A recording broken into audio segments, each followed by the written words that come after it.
Well, ladies and gentlemen, look, there's no one here but me. The great value, Joe Pesci of the show. I am here for you. Joe right now is actually doing the family thing, and I hope happy birthday to his little baby girl out there today. You know, Brother Q is probably doing some vegan retreat somewhere doing something vegan. I don't even know what to say about that. And Ghost Sean is actually Ghost. So you have me left to fill in, and hopefully I won't sink the show or anything like that.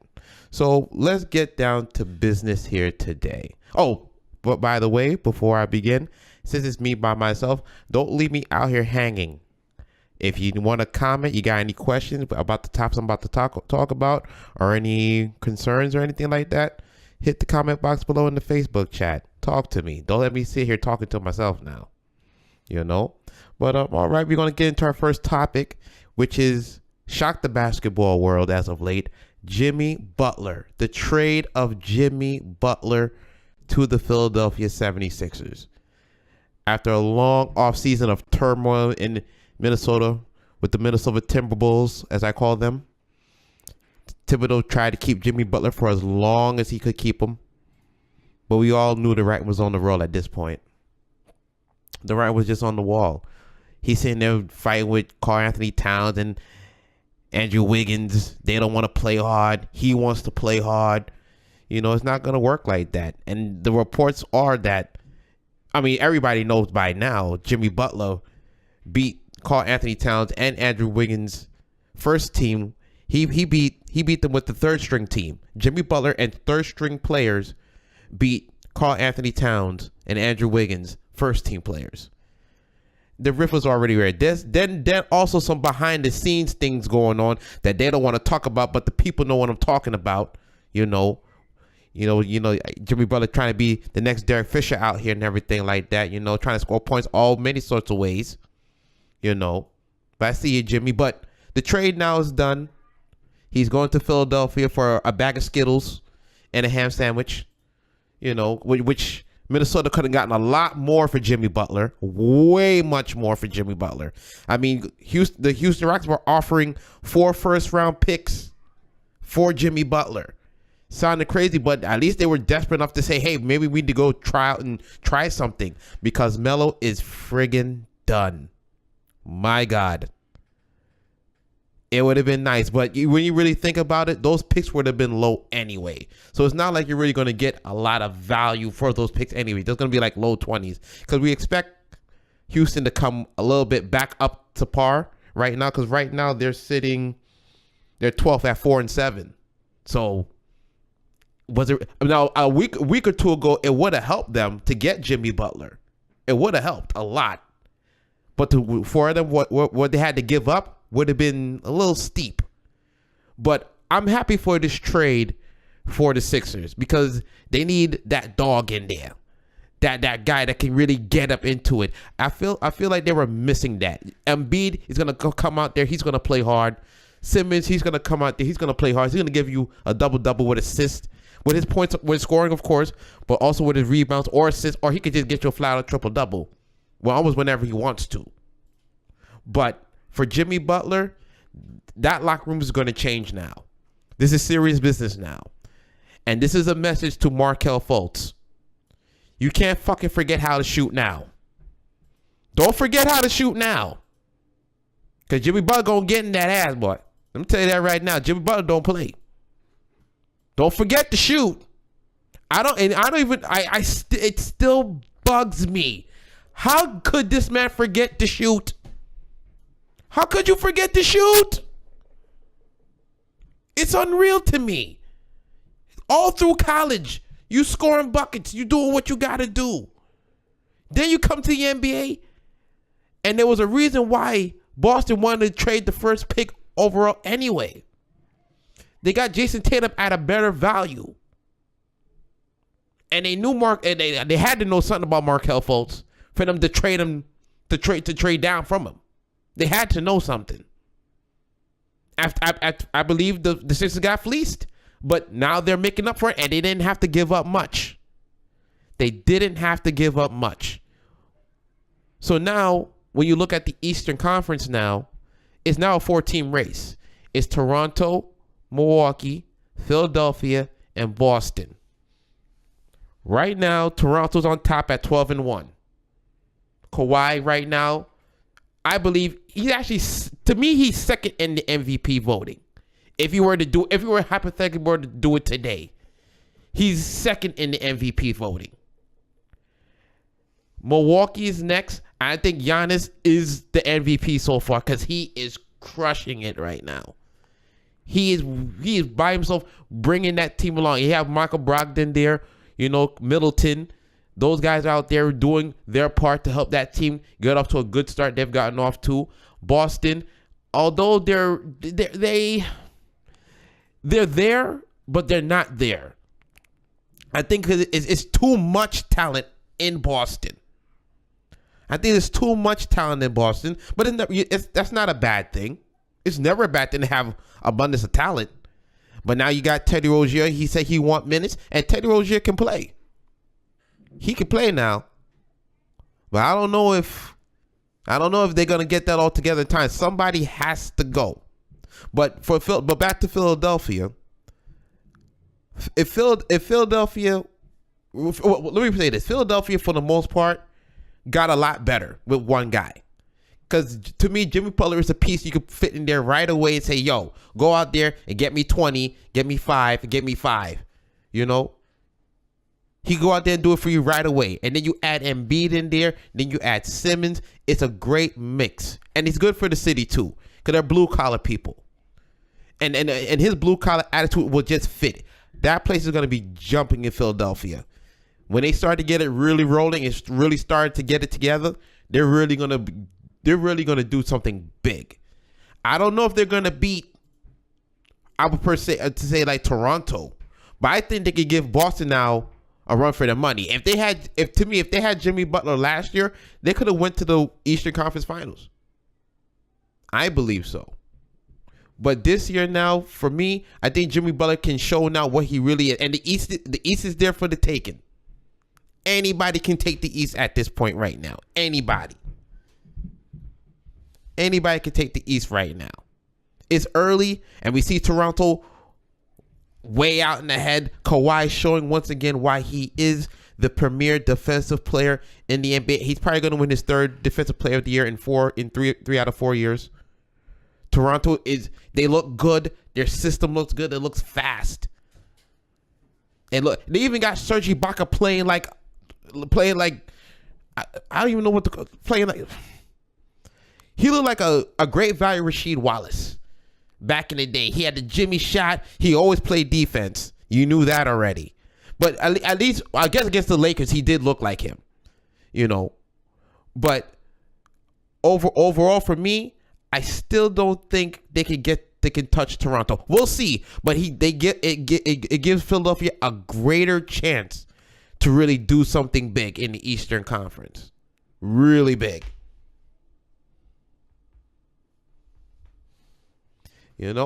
So we're hoping to see if this can be the year for Philadelphia, be the year for Philadelphia and Jimmy Butler. I want him to do something big, man, because a lot of these years now he's been called a cancer. He's been a cancer on teams. He's been, unruly to people. A lot of people, it's a love-hate thing with Jimmy Butler. So if you love him, you love him. If you hate him, you hate him. So hopefully we can get Jimmy Butler into like real serious playoff competition and see what he really can do. Because he's also looking for money. Because the Philadelphia 76ers now can sign him to a 5-year deal with $190 million after the season's over. So this right here is a trial run. The Sixers hold the cards. If they want to keep him, they can keep him and really build something now. If not, they can just say, hey, we didn't give him much from it and just let Jimmy go. I hope he stays because he needs to find a home. He can play, man. He's not superstar material. He's not superstar, but he's a star. He's all-star, superstar, all-star star in that range. He's in that range. But I think he really do something over there.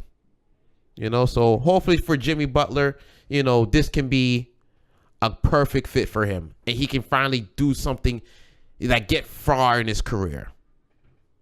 All right. Now that we got that one out the way, our next topic is Zion Williamson from Duke. They just beat Army today. He had 26 points, I think 16 rebounds. And I understand what people are saying about RJ Barrett because he's a pure scorer, but he ain't Zion.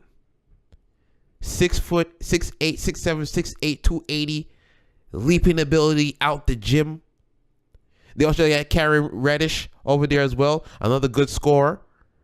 But they're not him. You know when you see transitional players, you know it when you see it. Zion is a generational player. And you don't have to be an analyst or nothing like that to really realize that. You can just see it. The eye test shows you it. I've seen him play 2 games now. In every play, he's playing hard. He's running up and down the court. He's very raw. He's very raw. But compared to what he's doing against high school children, and because compared to him, they're children. He looks like. Listen, Zion looks 30. He looks like he's been in the construction field 10 years already. That's how grown he looks compared to some of the guys out there. Even in college now. When he gets to the next level, like I said, RJ Barrett is a scoring machine. I understand that. He's won all the awards. He's not that. He's not Zion. And I would love to see what he can do against the ACC competition, because the ACC is probably one of the better conferences in college basketball anyway, if not the premier. So to see Zion get out there and play against see what he can do against ACC competition is going to be very interesting to me. Because to me, they have a Final Four run in them. They look like the Fab Five to me, but it's just like the more like the Fab Three. Reddish, Zion, Barrett. Those look like the Fab Three, but they're killing everybody right now. Look what they did to Kentucky. They were a top 5 team, and they crushed them. Zion, Reddish, and Barrett had nearly 90 points. And they scored, 117? Excuse me, probably had 60, 70 points. And they scored 116, 118. Like, come on. This is not going to be a fun season for the ACC. Even for North Carolina, who has their own set of, who have their own draft, who have their own top prospects. But, again, that ain't that. That ain't Zion. And then when you talk about the future of the NBA, Steve Kerr's already said he thought LeBron was it. I thought LeBron was it. I really thought LeBron was it. But no, here comes this guy. And when he gets into the league, like right now, he would be the second heaviest player in the NBA behind Barbon from the Clippers. I know I probably fucked that name up, but listen, what do you want me to do? But he would be the second heaviest player. And to move like that, come on, man. You can't stop that. And he's just touching the surface. He still has to grow too. This guy can get to 6'11". He can get to 6'11". Can you imagine him 6'11", doing all that stuff he can do? And plus he's still trying to find a shot. I mean, he can shoot a little bit now. He can shoot a little bit. But if he gets even an average consistent shot, forget about it. He will be the number 1 pick in the NBA draft when it's all said and done. By the time the Final Four is over, we'll be talking about Zion as the number 1 pick in the draft. And it'll probably go to the Cleveland Cavaliers because they're sucking again. Mr. Kardashian over there talking about they're the best in the East. You forgot who was there with you. The coach, the GM, the president. He's gone to LA now. So once again, the Cleveland Cavaliers will have a shot to tank this year and get the number 1 pick and get Zion on the Cavs. Now, the draft lottery is a little bit different this year because 1 through 14, everybody got a shot now. They changed the draft pool. Not the draft pool, but they changed how the draft is being constructed through losing records. It doesn't matter where you finish now. Almost everybody has the equal chance to get the first pick in the draft. So even the New York Knicks can not make the playoffs. They'll get a shot with Zion 100%. They'll have a shot.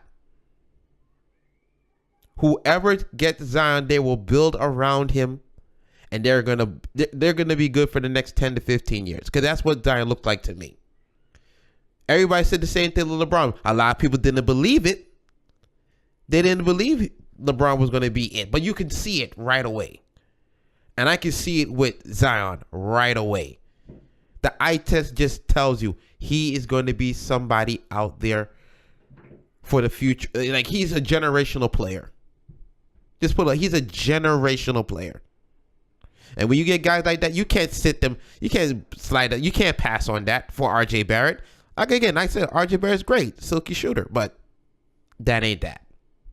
That's not that. Period. Okay. So hopefully we'll see what goes on with Zion going through the season. Hopefully we'll see him in the Final Four. He won't get eliminated before then, and we'll see what happens. All right. So our last topic is the first half of the NFL season. Now, some games have happened already today. New Orleans done put a stomping on Cincinnati. You know, Drew Brees once again showing his excellence, scoring 4 touchdowns, 3 passing, 1 rushing. And he passes Brett Favre for second all-time in passing touchdowns. He's only behind Peyton Manning now by maybe about, I want to say 20 touchdowns, maybe 20, 30 touchdowns. But as you've seen on the LBR blog, if you would be able to check that out, I put the New Orleans Saints as the number 1 team starting out the season. I believed in New Orleans. I believe they're going to remain there. Even after getting Des Bryant and him getting injured practically on the last play of practice, which is unbelievable to me, because I wanted to see him do something. I wanted to see him catch some passes and not BS about it. You know, catch a pass from an accurate quarterback, but he tore his Achilles the last play in practice, so he'll be out for the season, of course. You know, and I hope New Orleans would sign Brandon Marshall, because he's never been to the playoffs at all, and it'd be nice for him to get in and feel what it's like to be in the show, the real show. You know, so they won in Cincinnati today, big win. Patrick Showtime Mahomes once again showing us he doesn't have to throw for many, many yards. He just keeps his team in the game, keeps them on schedule. And I see them now with New England losing badly to Tennessee. Who fucking knew? But now with them losing to Tennessee, Kansas City has the inside track. They're 2 games up on New England. Now's the time to, and I tell people this all the time, I believe the AFC Championship is going to be Kansas City versus New England at Arrowhead. I believe it. I believe that's what we're going to see. I could be wrong, but right now, for my eye test, looking at the AFC, because Pittsburgh do this every year. Pittsburgh always gets good. You know the story with Le'Veon Bell. He wants his money.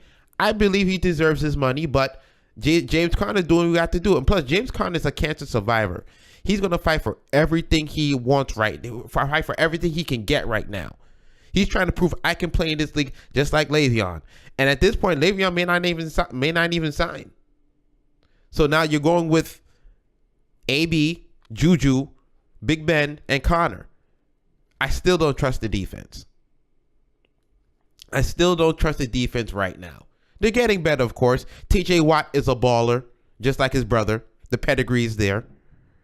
You know, but then after that, because you got Cameron Haywood, Stephon Tuitt in the middle, you know, on that 3-4 alignment, they're gonna do what they got to do. But that back end, Artie Burns getting burned all the time, not good.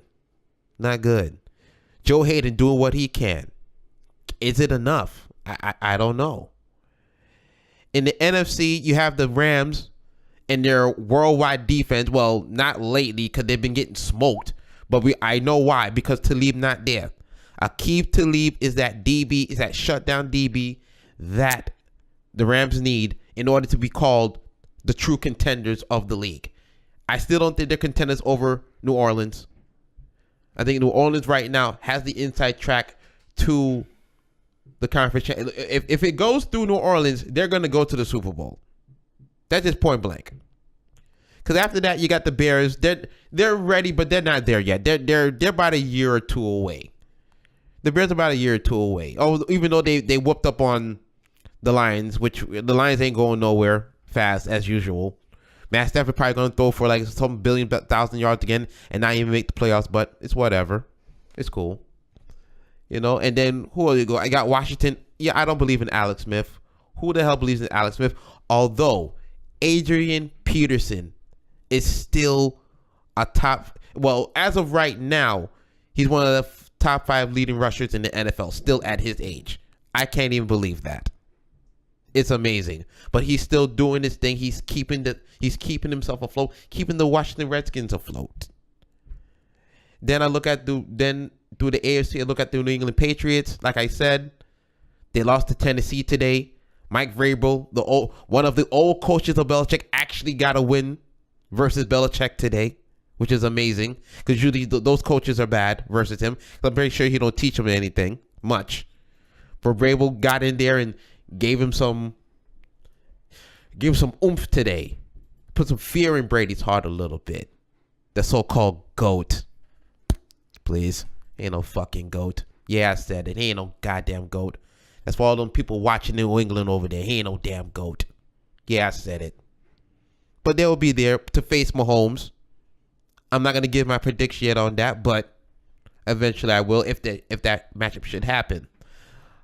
You also got San Diego. Excuse me, not San Diego. See, I'm making a mistake. The LA Chargers with Phillip Rivers.